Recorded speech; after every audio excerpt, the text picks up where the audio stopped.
histórico, como 11S o como Pearl Harbor, para cerrar el acceso libre a Internet. Y este básicamente es el objetivo principal de Operación Wikileaks. Es una operación de largo alcance por parte de dos agencias de espionaje americanas, la CIA y la NSA. En ese sentido, cuando yo estaba leyendo este informe del gobierno ruso, en las hipótesis que estaban barajando los servicios de espionaje, los analistas, ¿no?, de los servicios de espionaje rusos, me llamó muchísimo la atención que ellos no estaban hablando de un acontecimiento como 11S, porque ya hemos visto, entonces ya hemos visto esto, otro. El otro que estaban viendo, ¿no?, porque desde luego no vamos a dejar que nos cierren Internet por las buenas, ¿verdad? ¿Sí o no? ¿O vais a dejar que nos cierren Internet? No, entonces necesitamos algún acontecimiento, algo, ¿sabes?, supuestamente o suficientemente grande para espantar la masa social. Y en ese sentido, este informe hablaba de muchos escenarios, ¿no?, pero uno principalmente que me llamó muchísimo la atención y que me convenció y llevó a cabo de hacer este libro. Estaban hablando de un ataque mini nuclear provocado supuestamente por los hackers chinos, cuando de hecho era un autoatentado por parte del gobierno americano, contra algún centro nuclear americano, causando unos 300 o 400 mil muertos. Y yo pensaba, es una posibilidad muy muy real, y si esto llevaba a pasarse, ¿no?, entonces obviamente los ciudadanos americanos y del mundo entero dejarían en las manos del poder, este poder fáctico, reinos libres, ¿no?, para cerrar a Internet. Porque al fin y al cabo, ¿por qué quieren hacerlo? Porque tal y como está el mundo ahora mismo, el último, digamos, reducto de libertad de expresión, de acceso a información, de conocimiento, ¿no? De hecho, si estamos haciendo una entrevista o estamos aquí en medio de Lima en una rueda de prensa, una conferencia, y alguien lo está grabando, 5 minutos después de que termina la conferencia, nuestra conferencia ya había recorrido el mundo 10 veces, porque alguien en Japón le está pasando a su amigo en Australia, que está pasando a su novio en Argentina, que está pasando a su primo en Alaska, y ya antes de salir de la Feria del Libro de Lima, ya esto había recorrido 10 veces el mundo. Y esto, digamos, este conocimiento, de hecho, si os fijáis, la revolución de convocatorias, ¿no?, en Magreb, sobre todo en Túnez, se hizo a través de Facebook, se hizo a través de Internet. La forma de desmontar el supuesto muerte de Osama Bin Laden hace unos meses también se hizo a través de Internet, desde las imágenes de Bin Laden muerto, que lo desmontaron en cuestión de minutos, ¿no?, los franceses, hasta los famosos test ADN, que lo desmontaron también en cuestión de minutos, hasta todo, las famosas imágenes que estamos viendo del gobierno americano con Hillary Clinton en la cabeza, no mirando las imágenes, las pantallas que no funcionaban. Todas esas cosas se hizo gracias a que millones de personas a lo largo y ancho del mundo están trabajando de forma conjunta, obviamente enterrado todas esas mentiras, ¿no?, del gobierno. Y en ese sentido, el concepto de lo que supone Wikileaks, no este Wikileaks, sino Wikileaks como concepto, es un concepto maravilloso. Es decir, necesitamos cientos de miles de Wikileaks que están cada 5 minutos filtrando a la luz del día todas esas mentiras de los gobiernos. Si el gobierno americano está planificando una guerra limitada mini nuclear, esto tiene que salir, porque nosotros tenemos que saber. Si algún banco americano está lavando dinero de la droga, es lo que hacen los bancos, lavan dinero de la droga, esta información tiene que salir, porque nosotros somos los únicos que pueden parar, ¿sabes?, estas mentiras y excesos del poder de todos esos psicópatas que quieren gobernarnos. Y en ese sentido, Wikileaks es una medida necesaria como concepto para este Wikileaks, del que yo hablo en mi libro. Es un concepto muerto, es un cadáver que está flotando en este mar, muerto, cibernético. Y ahora vamos a hablar de cómo y por qué y de qué forma toda esta forma parte de la trama del gobierno americano. Entonces, el primer objetivo es cerrar acceso libre a Internet. El objetivo número 2 es tráfico de información, compra-venta de información.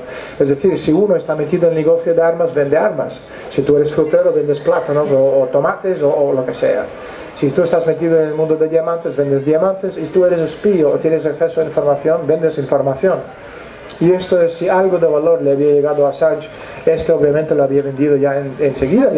No sé, yo desde luego en esas épocas donde tenía poco dinero, tiene acceso a información, también ha llegado a vender cosas que me daban dinero para comer.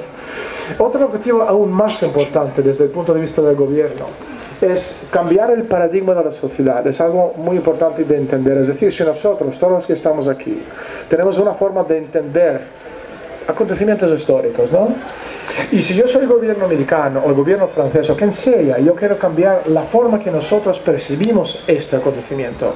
Yo necesito hacer algo para cambiar la forma que la gente piensa. Y os voy a poner dos ejemplos, uno del libro de Wikileaks y otro un acontecimiento histórico que me imagino todo el mundo conocerá.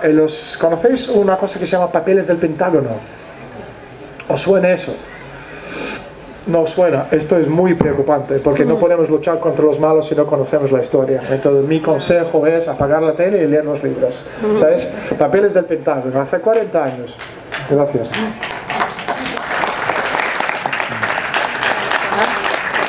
Sobre todo libros de Planeta. Soy una prostituta.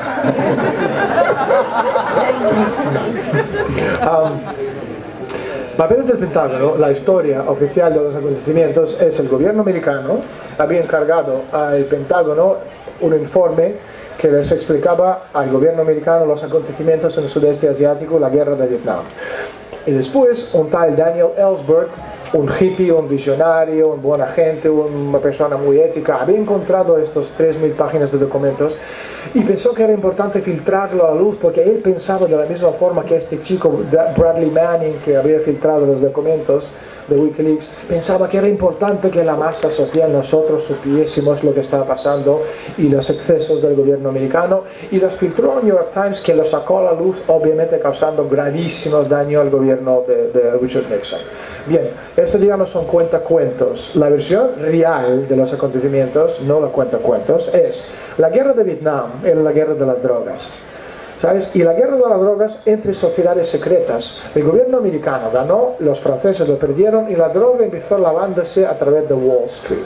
Ahora, la guerra iba fatal para la CIA, entonces la CIA lo que no quería es que esta guerra se quedara en la historia como la guerra de la CIA, que ellos mismos perdieron, la gran cagada de la CIA, ¿no? Se dice cagada aquí, ¿no? Sí. Perfecto. Paramos universal. Y entonces, ¿qué es lo que han hecho? La CIA encargó al Instituto RAND, R-A-N-D, preparar un informe que luego encargaron a Daniel Ellsberg, el agente de la CIA de toda la vida, filtrar este documento para que New York Times lo sacara a la luz y para que nosotros, la masa sucia, como nos llaman a todos nosotros, yo soy súper limpio, me lavo 5 veces al día, ¿sabes? Pero Rockefeller nos considera la masa sucia. Entonces, para que nosotros entendiésemos esta historia de una forma muy concreta y de repente, de forma mágica, la responsabilidad de la guerra de Vietnam pasó de la CIA al gobierno americano, a jefes de Estado Mayor, a quien sea menos la CIA. El ejemplo de Wikileaks es muy parecido. Conocéis seguramente que entre muchos, casi 2 millones de documentos que han salido, hay 90.000 documentos que se tratan del tema de la guerra de Afganistán. Es cierto, ¿no? Lo habéis visto, ¿no? 90.000 documentos, que son unos 200.000 páginas de documentos, ¿sabes? Y estos documentos nos cuentan pues muchísimos cuentacuentos de la misma forma que Daniel Ellsberg, la operación de papeles del Pentágono, nos contaba una versión irreal, ¿sabes? Alternativa de la historia. La verdadera versión de los acontecimientos es, primero, los 200.000 documentos que han sacado Wikileaks en el tema de Afganistán no son documentos.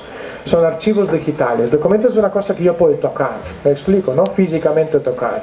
Que viene con el sello donde pone un experto que este documento es auténtico, donde viene con el sello el número de inscripción, el número de decripción, con información que puede verificar que el documento es real, existe físicamente, si es lo que dice el documento. Lo que hemos visto en los archivos de Afganistán son 200.000 documentos que son archivos digitales que solo aparecen en ordenador. Y en ese sentido, no sabemos si uno o dos o todos son reales o falsificados, porque de hecho todos los agentes de espionaje del mundo tienen una división que estrictamente se dedica a falsificar documentos. Es una cosa absolutamente lógica, digo yo, ¿no? ¿Sabes? ¿Quiénes son por encima de todo? ¿Sabes? Dentro de la estructura del gobierno, ¿sabes? Que más tiempo y dinero gastan en crear conspiraciones, los gobiernos y los servicios de espionaje. Son los que más todo esto, hay divisiones que se dedican exclusivamente de crear conspiraciones, desde ovnis hasta hombre lagarto o reptiliano, no sé cómo se llaman estas cosas, cualquier cosa que Elvis sigue vivo, lo que vosotros queréis y más. ¿Sabes por qué? Bueno, porque es una forma de dividir la población, una forma de pensar en muchos grupos pequeños que se llegan a pelearse entre sí, entre tonterías en vez de pensar en cosas importantes. Entonces, entre todo lo que salió en Afganistán, ¿qué hay de valor en Afganistán? Sí, alfombras afganas, bien, ¿qué más? Es la única otra cosa que hay de valor en Afganistán, que es la droga. ¿Sabes? Entonces, en 200.000 documentos, páginas de documentos que salió en el tema de Afganistán, no hay ni una hoja, ni una folio, ni una palabra que nos hable del negocio de la droga. ¿Cómo es posible eso? ¿Me explico, no?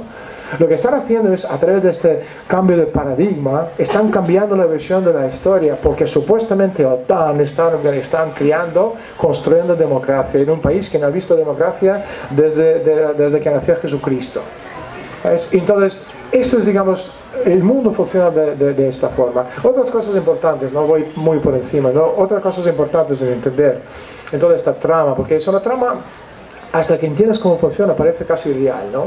Es decir, en cualquier conspiración, 90% de conspiración tiene que ser verdad, si no nadie te lo va a creer.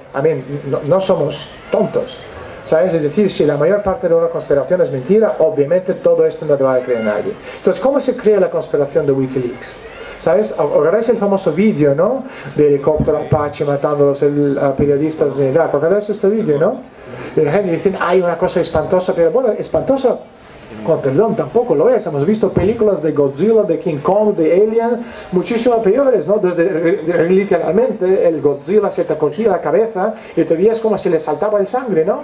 Entonces estas películas, estas imágenes que hemos visto de estos pobres periodistas muertos en esta acción por parte del gobierno americano, simplemente estableció lo que en inglés se llama bona fides, ¿no? Esta credibilidad, entre comillas, de Wikileaks como organización que nos permite soñar y pensar como Patricia decía, que esto era la luz, esto de verdad, ¿no? Y de hecho, entre todos los documentos, no sabemos, entre 1,5 millones y 2 millones de documentos o páginas de documentos que han salido, la gran parte, si no la mayoría, 90%, 92, 3, no sé, por ciento de documentos, son documentos reales, que existen y son físicamente ciertos. Ahora, estos documentos nos dicen algo escalofriante, espeluznante, que cambia el rumbo del mundo. Absolutamente no. De hecho, New York Times había reconocido que entre todos esos papeles, solo 6%, que son 15.000 folios de documentos, tiene algo de valor. Pero también tenéis que tener en cuenta que en el mundo del espionaje, las agencias de espionaje siempre sobreclasifican los documentos. Entonces, si estamos hablando privado, van a poner confidencial. Confidencial, secreto. Secreto, top secreto, doble top secreto. Es decir, entre todo lo que salió, muy poco tiene algún valor. Y estos documentos que supuestamente tienen algo de valor, tiene acceso a más de 3 millones de personas, tal y como yo cuento en el libro, según acceso a información y acceso a niveles de clasificación, ¿no? Dentro del gobierno. Es decir, 3 millones de personas no es muy secreto, ¿verdad? ¿Sabes? Entonces quiere decir que de todo lo que salió, muy poco es de valor, pero desde luego la fama de Wikileaks es una cosa que autogestiona, porque desde Hugo Chávez hasta Castro, los presidentes de los Estados Unidos, de México, Canadá, Inglaterra, Rusia, estaban rebuscando en estos documentos algo de valor que pueden aprobar o apoyar su punto de vista, pero vuelvo a repetir, la operación en sí es una operación de NSA y la CIA americana, porque cuando yo empecé investigando, obviamente la forma truco, ¿no? Fácil de investigar es sigue la pasta, sigue el dinero, ¿no? Como decimos en España, ¿no? La pasta, dinero. En este caso, las organizaciones que apoyan Wikileaks son Freedom House y National Endowment for Democracy. Los dos son tapaderas de la CIA desde los años 40 y de los años 50. Otra de las cosas que también llamó mucho la atención en la operación Wikileaks es el Consejo de Administración. Y el Consejo de Administración de Wikileaks, tú tienes por un lado los disidentes chinos, y yo pensaba, ¿qué cojones disidentes chinos están en el Consejo de Wikileaks?